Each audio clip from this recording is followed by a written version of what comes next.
The text came through at 10:47 in the morning, a screenshot of her bar exam results with a single line underneath. It's official now.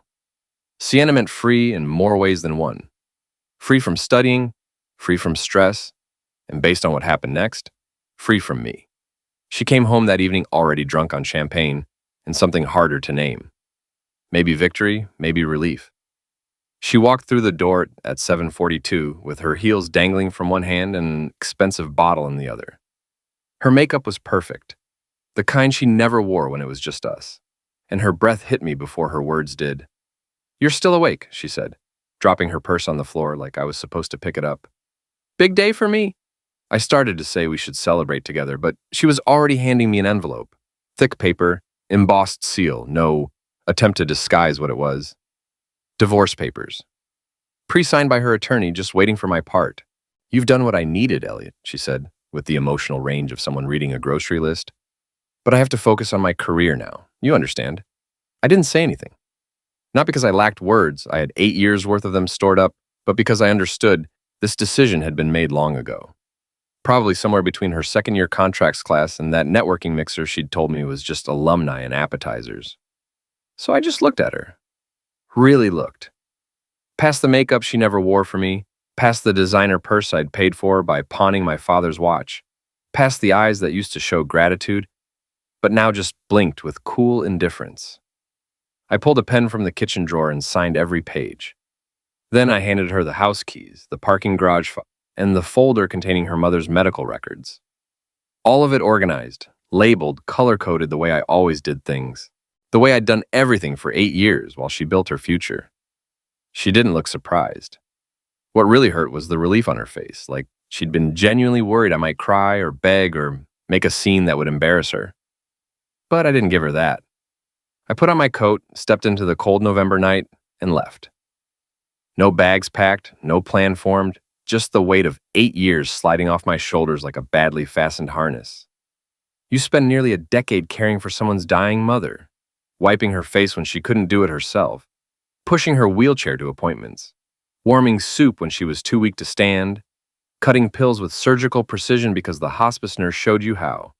And when it's all over, when the credits roll, you don't even get mentioned. That's how it felt, like I'd been edited out of my own story. I turned back once. Through the window, I could see her already on the phone, laughing with someone, the champagne cork rolling across the hardwood, like the punchline to a joke I wasn't part of. I used to think betrayal came with shouting and thrown objects and motel receipts. Turns out sometimes it just wears professional attire, hands you a pre-printed envelope, and says thanks for the ride. People say you should see it coming. Sure, but tell me exactly when you're supposed to detect betrayal when you're working 2 jobs, scheduling chemotherapy appointments, doing her mother's laundry, paying tuition bills, and skipping meals so she can afford her mock trial prep course. When precisely are you supposed to hear the alarm bells while you're cleaning up after her mother's coughing fits and she's in the library studying torts? I'll admit it. I stayed longer than I should have. Not because I was weak, because I believed in her, believed in us. But belief becomes a liability when someone decides to weaponize it. I left everything that night. The house, the car, my name on the mailbox. She could keep all of it. I didn't need reminders and I didn't need revenge. Not then, anyway. Because what she didn't know, what she still didn't know as she laughed about me with her new colleagues, was that I'd taken the only thing that actually mattered. Silence. And silence, when you know how to use it, cuts deeper than any argument. The next Saturday, she threw a party. Rented a downtown rooftop space, wore a white pantsuit, played hostess like she'd been born into wealth instead of climbing there on my back. The party was packed with new attorneys, fresh bar passers, HR managers with wandering hands and clipboards. After the 3rd or 4th round of drinks, people got curious. "Hey, Sienna, where's your..." What was his name again? "Elliot," she said, like she was trying to remember a restaurant she'd visited once. Then she clinked her glass with a fork and raised it high. "Elliot," she said louder with that practiced smile she'd been perfecting since orientation week. "Let's toast to the man who made all this possible." A few people clapped, confused and polite. She didn't stop there. He was exactly what I needed at the time. A rock, a wallet, a stepping stone. The laughter that followed had teeth. Someone from the prosecutor's office actually spit out their drink. A paralegal slapped the table. Sienna just sipped her champagne and absorbed the applause like she'd delivered a brilliant closing argument. But not everyone was laughing. One of the new hires, a kid named Christopher who'd transferred from a firm upstate where I'd done consulting work, recognized the name. He didn't say anything, just quietly pulled out his phone, started recording halfway through her speech, and kept his face neutral. Rumors usually start in bathrooms or break rooms. This one started in 4K with crystal clear audio. By Monday morning, the video was circulating through a few private Slack channels, then group texts. Then someone in HR received it with a note. "This seems problematic." Sienna never noticed. She was too busy updating her LinkedIn to associate attorney commercial litigation and uploading a new bio that read, "Built my life from scratch. No handouts, just hard work." No handouts. That's interesting, considering I once pawned the only thing I had left from my father to cover her final semester textbooks. But sure, just hard work. She even posted a photo from the party with the caption, "Sometimes it just takes a stepping stone." What she didn't realize was that someone in that room had known me. Not well, not recently, but enough. They'd seen the chair I slept in beside her mother's hospital bed. They'd had dinner in our cramped apartment once. They'd watched me carry Sienna's textbooks to her car because she didn't want to scuff her heels before moot court. And now they were watching her stand on my bones like they were marble stairs. The slander didn't even sting anymore. By then I was past pain. What interested me was her confidence. Because when someone thinks the past can't touch them, that's when they're most vulnerable. When they laugh too loud, toast too publicly, speak without thinking consequences. That's when someone, somewhere, always hits record. I didn't rent a motel or crash with friends. I walked into the train station, picked the 4th destination on the departure board, and got on. I don't remember where it went, just that it was far enough for silence to settle properly. I burned my SIM card first, then deleted the email account, then the old identity. Elliot S. Morgan didn't exactly disappear. He shed his skin. I had barely enough savings for 2 months if I was careful about food. So I made a call. Not to family, I didn't have any left. I called a client I'd once helped without charging him, a struggling software startup founder with more ambition than capital and a desperate need for help with contracts, licensing agreements, and equity structures. "I don't want money," I told him. "I want equity, a small percentage, quiet in the background. Let me help you avoid getting destroyed," he agreed. I rewrote his intellectual property clauses, cleaned up his financial records, and caught a clause from a silent investor that would have essentially turned him into an employee of his own company within 6 months. In exchange, he gave me 4% equity and introduced me to 2 other founders in similar desperate situations. That was the first year. Sienna, meanwhile, made partner track at a boutique litigation firm. Fast-tracked because of raw intelligence and relentless discipline. According to her profile in the local legal magazine, the photograph showed her holding an award plaque and gazing off camera like justice itself was whispering privileged information. Her bio claimed she'd risen from adversity and had no safety net. Fascinating word choice, considering I was that net. I didn't follow her career actively, didn't cyberstalk or obsess. I made a rule, no looking backward. But occasionally her face appeared in an article, or a panel discussion, or a speaking engagement listing. She was climbing the ladder. I was still underground, building the foundation. By year 2, I was sitting in on board calls and advising on mergers and acquisitions under a different name, E.R. Caldwell. I liked how it sounded, forgettable, mild, the kind of name that gets typed in emails and immediately forgotten. But the results stuck around. The companies I worked with started avoiding litigation entirely, negotiating better deals, preventing problems before they materialized. One of them got acquired for 8 figures. The founder tried to wire me a substantial bonus. I told him to reinvest it into a new holding structure I'd help him build quietly. I was becoming the person CEOs called when they didn't want their official lawyers to know how frightened they actually were. I never raised my voice, never filed public complaints, never mentioned her name to anyone, because this wasn't about revenge. Revenge implies emotion and impulse. This was architecture. You don't build skyscrapers because you're angry at the ground. One day I received a call from a finance consultant I'd never met. said he was handling restructuring for a trust with serious litigation exposure and needed someone to help navigate strategy. Off the books, flexible, discreet, someone with backbone and shadows. "Where did you get my name?" I asked. "From someone who said you saved his company's future." That could have been any of 3 people by then. That project led to another, then another. I never went on official payroll anywhere. Never signed anything with my real name. But behind closed doors, people started referring to me as the person who made problems disappear. The kind of consultant who didn't ask for credit, just position.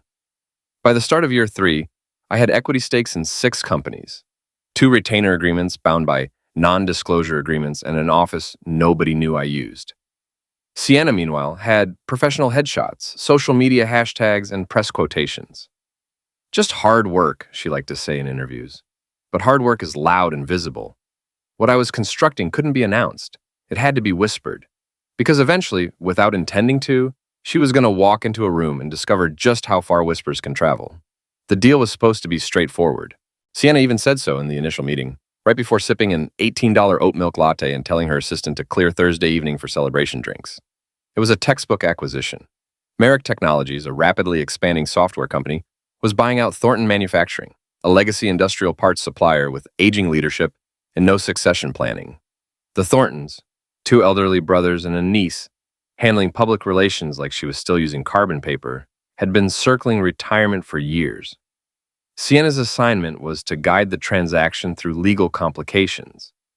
Clean, quick, professional. Instead, the whole thing started rotting from inside. The first delay seemed harmless. One of the Thornton brothers missed a deadline submitting valuation documents. Then their tax records arrived incomplete. Then came a notice of procedural counterfiling. Sienna assumed it was just stubborn old businessmen digging in their heels. But then a letter arrived. 2 pages. Procedurally precise, oddly anticipatory. It flagged a potential violation in the early due diligence requirements. Nothing catastrophic, but phrased cleverly enough to raise serious concerns with Merrick's board of directors. The language was surgical, too surgical for aging manufacturers. Sienna read it 3 times, then passed it to her associate, who frowned and said, "This is actually razor sharp, like professionally sharp." She dismissed it. "We'll respond by end of business. They're bluffing." They weren't bluffing. 3 days later, a second letter arrived, requesting an extension due to unresolved questions about valuation methodology, including potential internal bias toward intangible assets. Translation: they were accusing Sienna's team of structuring the deal to unfairly benefit the buyer. Merrick's general counsel called her directly. "Why does this feel like we're walking into a trap? This was supposed to be a handshake deal. Now we're getting systematically outmaneuvered." For the first time in months, Sienna didn't have an immediate response. She went back through every document her team had drafted, every email logged, every procedural note. Everything looked pristine, strategic, professional. And yet someone was consistently staying 3 moves ahead.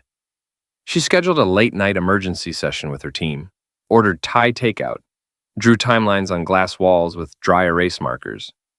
At one point, she stood silently staring at a whiteboard covered in arrows and dates and client names.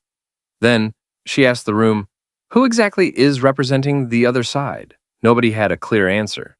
Her paralegal searched the filings looking for the external firm listed. It was newer, small, discreet.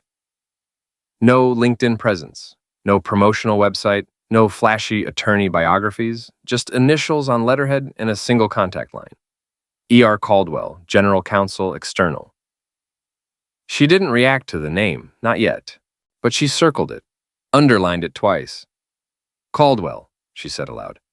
"Never heard of them." That's the advantage of building in silence. By the time they notice your name, you're already miles ahead and they're staring up at a structure they never saw being constructed. The Thorntons, it turned out, had retained E.R. Caldwell a full year earlier, quietly, through a limited liability company they'd formed specifically to hold their intellectual property rights, which meant Sienna's entire legal strategy had been aimed at the wrong entity from the beginning. She didn't discover this until the next objection landed, citing improper party designation and requesting full case reassignment due to what it diplomatically called procedural misalignment. That's when her junior partner looked at her and said, "They're not just resisting, they're systematically tightening the screws." Sienna's pride activated. She buried herself in counter motions, spent entire weekends redrafting contracts, started snapping at staff members and showing up to the office in sweatpants and exhaustion. But something kept bothering her. Every time she adjusted strategy, the other side adjusted faster. Every clause she thought was airtight came back leaking. Every assumption got dissected before she could defend it. And the worst part, no leaks, no insider information, no dramatic courtroom confrontations, just calm, quiet, relentless pressure. The merger never closed. The deal didn't explode spectacularly. It suffocated slowly. And Sienna, accustomed to being the apex hunter in every negotiation, was now chasing shadows she couldn't identify. The rules had changed, but she still hadn't figured out who was teaching them.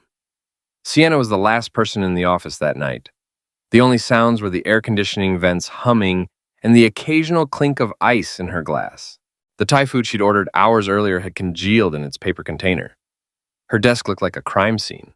Sticky notes everywhere, half-shredded drafts, highlighters bleeding yellow onto contracts she'd been trying to salvage. She'd been attempting to piece together the Thornton disaster for 6 straight hours, and it was still unraveling faster than she could repair it. She reached for the latest courier delivery from opposing counsel. Sealed envelope, red-stamped, marked urgent in that infuriatingly professional font. She already knew what it would contain: another delay, another procedural trap. She opened it with one hand while still scanning her computer screen, barely glancing down. Then her eyes caught the signature block at the bottom of the closing paragraph.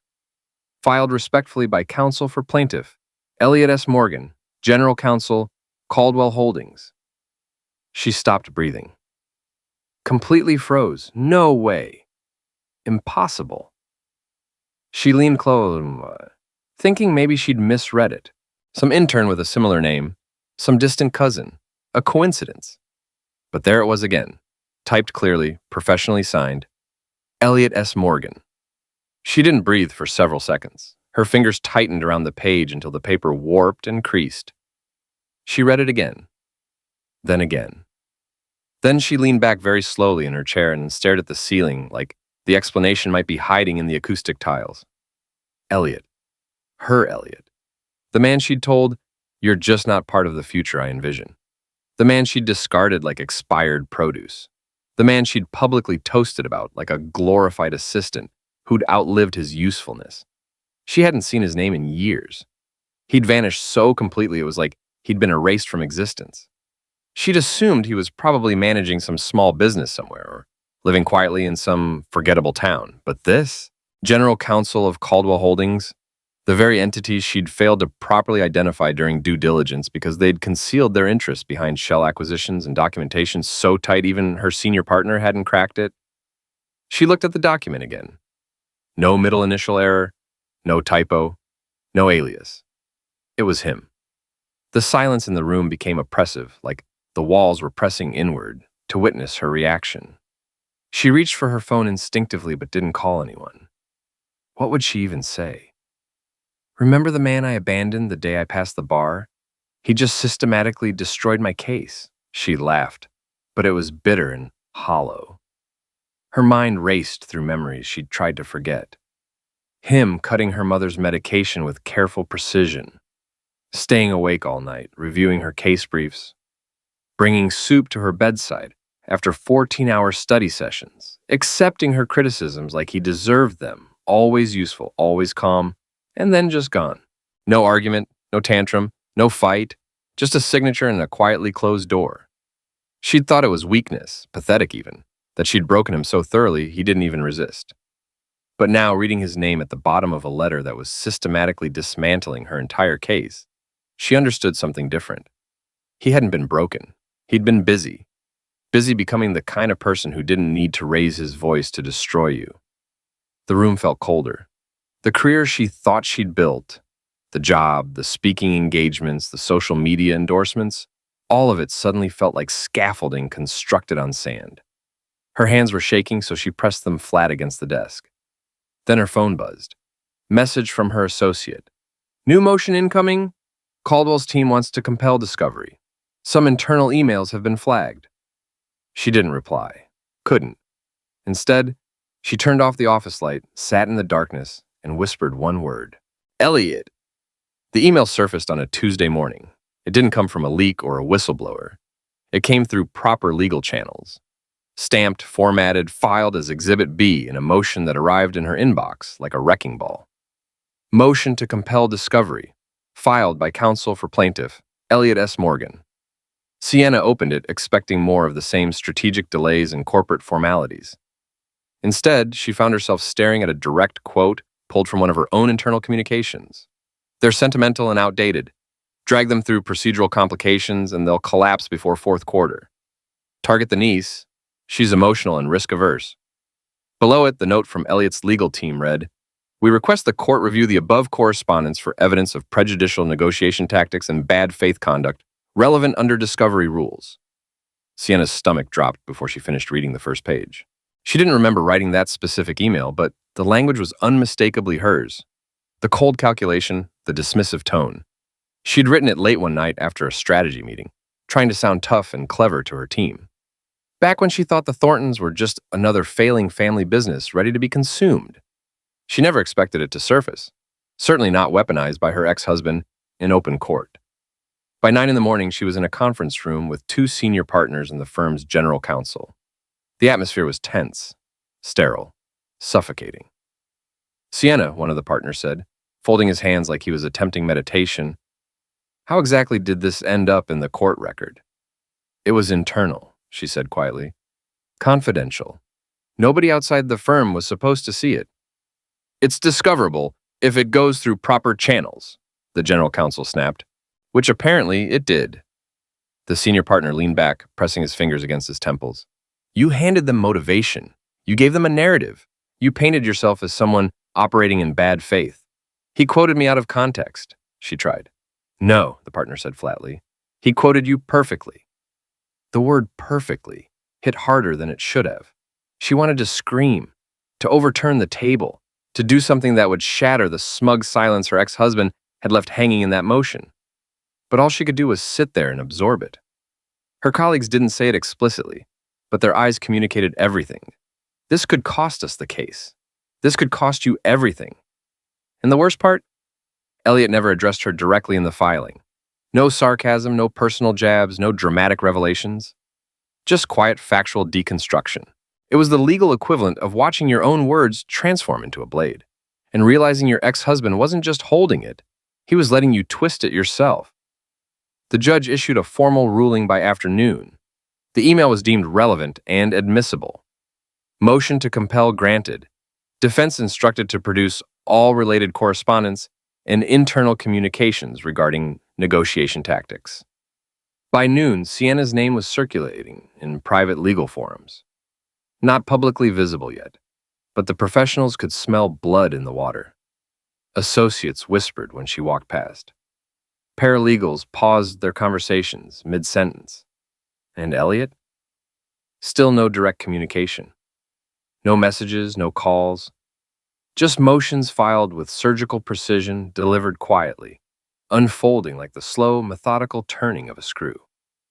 That night she stayed late again, compiling every email she'd sent in the past 6 months. Every memo, every chat message. Her eyes burned, her wrists ached from typing. Her confidence, that steel-reinforced pride she wore like armor, had started bending under the pressure. She thought about contacting him. Asking for what? Mercy, clarification? But there's no defense against your own documented words. The next morning, someone slid a note under her office door. No signature, no envelope. Just a sticky note with 3 words in block letters. Words are evidence. It wasn't signed. It didn't need to be. Sienna called the motion a formality, a procedural nuisance. She told her team it would be denied, but they had to at least attempt removing Elliot as the opposing counsel due to prior personal connection. She used exactly those words in the filing. Not marriage, not 8 years of caregiving, just connection, vague and sanitized, like he was some old acquaintance who'd once borrowed her textbook. The judge reviewed the motion without scheduling a hearing, issued a denial in under 48 hours. Just one line, No evidence of current or potential bias preventing impartial legal representation. Motion to disqualify denied. She read it twice, printed it, then fed it through the shredder for no reason except to hear something tear. Then her firm's administrative assistant knocked on her door, face pale, holding another envelope. "It's a notice," he said, "addressed to the managing partners." She took it, opened it, and for the second time in as many weeks, her name felt like a stone lodged in her throat. Professional Oversight Council appointments update.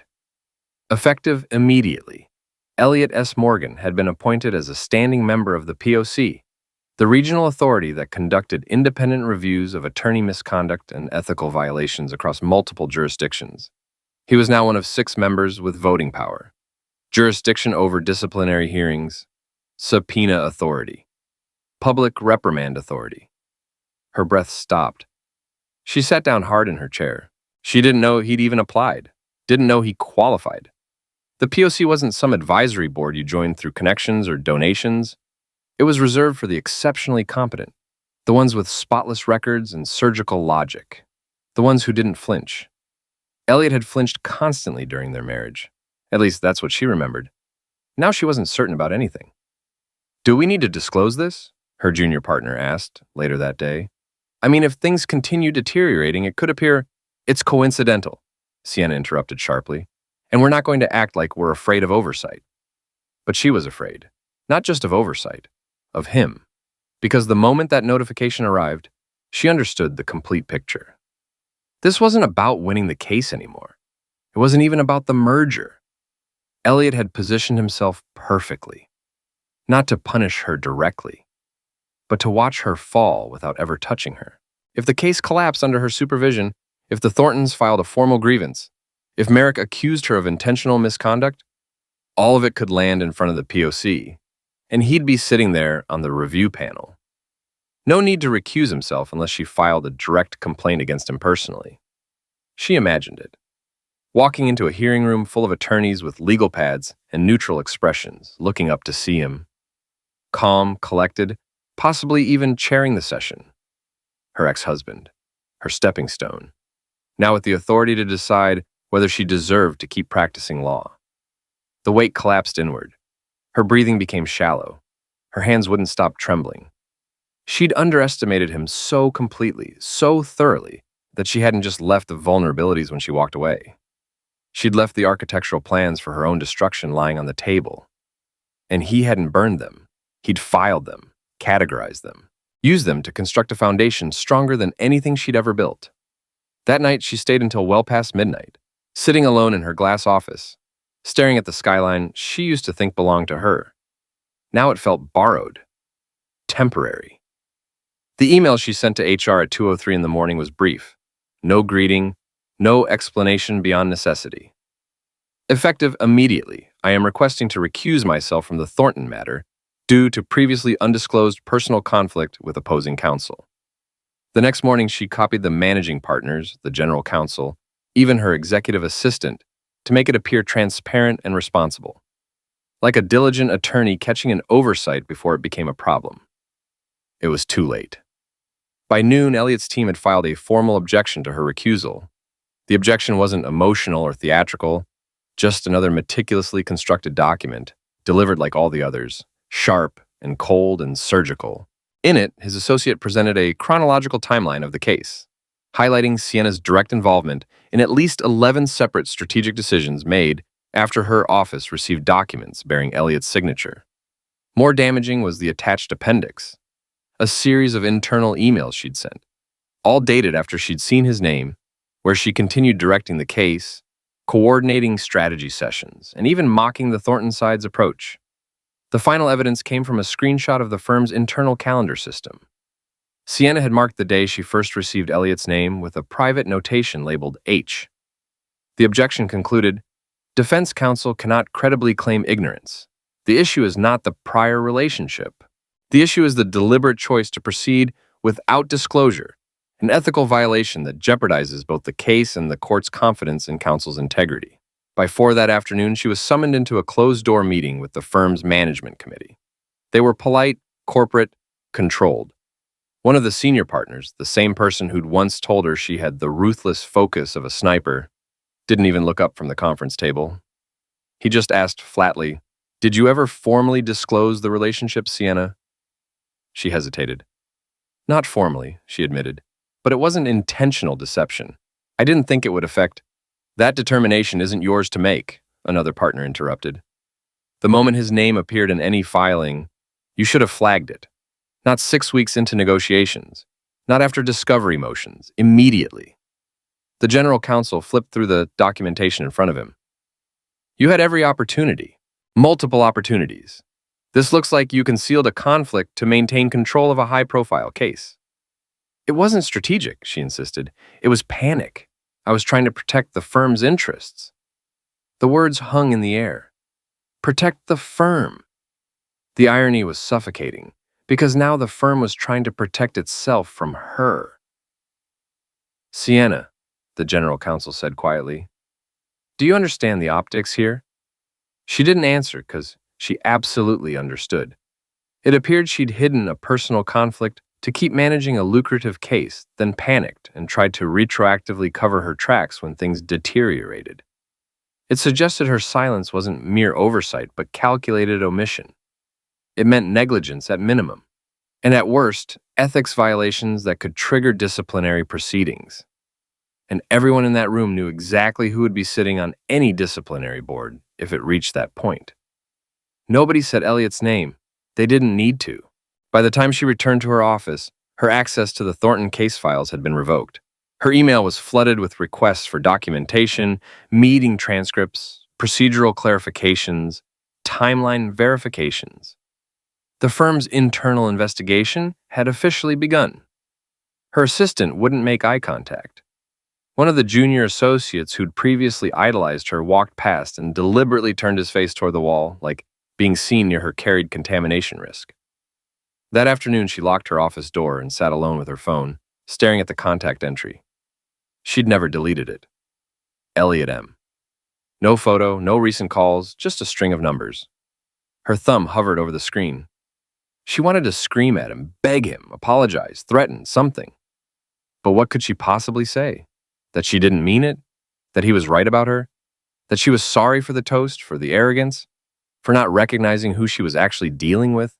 The words wouldn't form because she wasn't just losing the case. She was losing her reputation, her career, her grip on everything, and every unraveling thread traced back to the moment she failed to treat him like more than a resource to be depleted and discarded. Now the damage wasn't just internal, it was becoming visible. And all of it, every crack, had started the moment she underestimated the person she'd stood on to reach higher ground. The hearing room was smaller than she'd expected. No grand courtroom, no dramatic wood paneling, just a carpeted conference space with harsh fluorescent lighting, room temperature water pitchers, and a semicircle of silent judgment behind name placards. Sienna sat at the defense table, hands folded neatly, projecting calm she didn't feel. Her blazer was perfectly tailored, her hair immaculate, but internally she was collapsing. Her firm hadn't pulled her from the case. Whether that was strategic calculation, punishment, or optics management, nobody said explicitly. They just told her she was still lead counsel. And now, as opposing counsel prepared their final presentation, all she could hear was paper rustling and the buzz of a failing light fixture overhead. Elliot didn't speak immediately. He stood, buttoned his jacket, walked to the center of the room with that same maddening patience he used to have when organizing her mother's medications by hand. Then he addressed the arbitration panel directly, cleared his throat, and began. In Exhibit F, you'll find a transcription from an audio recording submitted by a third party. An excerpt taken from a social gathering approximately 3 days after defense counsel's bar certification. Sienna's pulse hammered in her ears. She knew what was coming. Still prayed he wouldn't actually do it. Elliot maintained perfect professional neutrality. The following words are attributed to Ms. Sienna M. Langston. He was just a stepping stone. I needed stability while I built something real. Well, the kind that makes oxygen feel scarce. Elliot didn't turn toward her, didn't allow even a flicker of personal emotion to surface. It was pure clinical precision. But the room reacted. One panelist raised an eyebrow. Another shifted uncomfortably. Even the stenographer paused mid-keystroke. Sienna sat frozen, mouth dry, lungs constricted, vision tunneling just enough to blur peripheral details. She felt every eye shift toward her, subtle as settling dust, but unmistakable. He was just a stepping stone. She'd said it drunk and triumphant, surrounded by colleagues who'd laughed at cruelty like it was sophisticated wit. She thought the moment had evaporated into the night like spilled champagne. But someone had recorded it. Someone had preserved it, and Elliot had waited. Not to humiliate her publicly, that would have been simple. He waited until her words were legally relevant, formally admissible, professionally consequential. Now they weren't just cruel, they were evidence. They painted a portrait of an attorney who operated from arrogance instead of ethics, who viewed professional relationships as transactional, who saw human beings as utilities. Sienna opened her mouth slightly, as if to object or explain or simply breathe, but nothing emerged. Elliot didn't elaborate. He let the quote hang in the air like smoke from a fire everyone could now see she'd started herself. When he finished, he returned to his seat without glancing in her direction. She felt her chair sinking. Across the room, her firm's general counsel avoided her gaze. The partner who'd come with her studied a legal pad he wasn't writing on. The associate who'd once admired her sat expressionless in the back row. Nobody moved to support her. Nobody interrupted. And Elliot just took a measured sip of water, opened his briefcase, and began organizing the next exhibit like this was routine procedure. Sienna felt it then. Not just the sting of exposure, but complete isolation. A hollowness carved by the gradual realization that her collapse wasn't caused by one mistake or one adversary. It was every small choice she'd thought wouldn't matter, every shortcut taken, every dismissive remark, every assumption that people you step on will never rise again. And now she was the one being observed, evaluated, quoted, and judged. The rest of the hearing blurred. Motions, statements, procedural conclusions. But nobody remembered anything except that single line. The line that followed her out of the room, down the hallway, into the elevator like a shadow stitched permanently to her identity. By the time she returned to her office, the HR director was waiting inside with a neutral expression and a sealed envelope. No conversation, just policy and procedure. The case didn't explode. It evaporated. A week after the hearing, Merrick Technologies quietly terminated the acquisition. Their general counsel issued a generic statement about strategic recalibration, but everyone understood it was mercy killing. Too much negative exposure, too much liability risk, zero appetite for a deal now radioactive with scandal. Internally, Sienna's firm conducted what the official email called a strategic personnel reallocation. She wasn't fired outright. That would have generated headlines and questions. She was just detached. Her name disappeared from the firm website. Her office got packed by someone else. Her email account deactivated without ceremony. Her severance came sealed behind a non-disclosure agreement so restrictive even rumors couldn't breathe through it. One partner offered a weak handshake in the lobby. Another gave a shoulder touch so brief it felt like static discharge. Nobody said goodbye. Nobody referenced the hearing. Nobody used the phrase stepping stone. They didn't need to. She moved into a sublet apartment half the size of her previous place, with air vents that clanked like they were coughing up judgment. She submitted applications to 5 different firms, got one response, a polite rejection. She started rewriting her resume with softer language, vaguer titles, strategic legal consultant, private advisory counsel, anything to scrub away the stench of exposure. Then, one afternoon, weeks after the silence had started feeling normal, someone knocked on her apartment door. Not the building manager, not food delivery. A woman in a professional blazer, sunglasses still on, no identification badge, no clipboard, just a brown envelope in hand. "For Ms. Langston," she said, and left before Sienna could formulate a question. No sender listed, no postage stamp, just her name, handwritten in black ink. She opened it at the kitchen counter, breath held, stomach tight.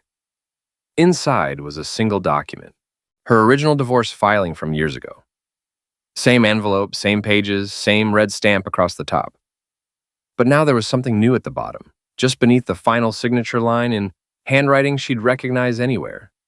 Clean, deliberate, unmistakably his. Stepping stones don't move backward. Best of luck climbing alone. No signature, no return address, no contact information, just that. Sienna stood there, hands trembling. Not with rage, but with something quieter and heavier.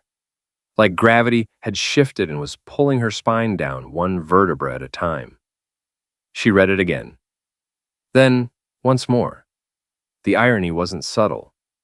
He didn't threaten her, didn't raise his voice or retaliate in ways that could be documented or prosecuted.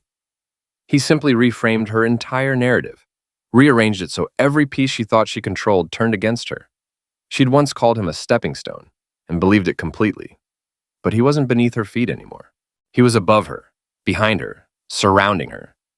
The air itself had changed composition, and she was breathing in the aftermath of a man who never needed to scream to win.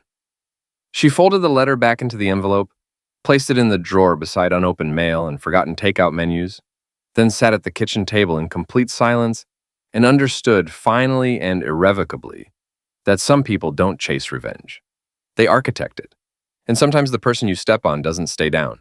Sometimes they just wait until you're high enough that the fall will actually matter. She understands that now.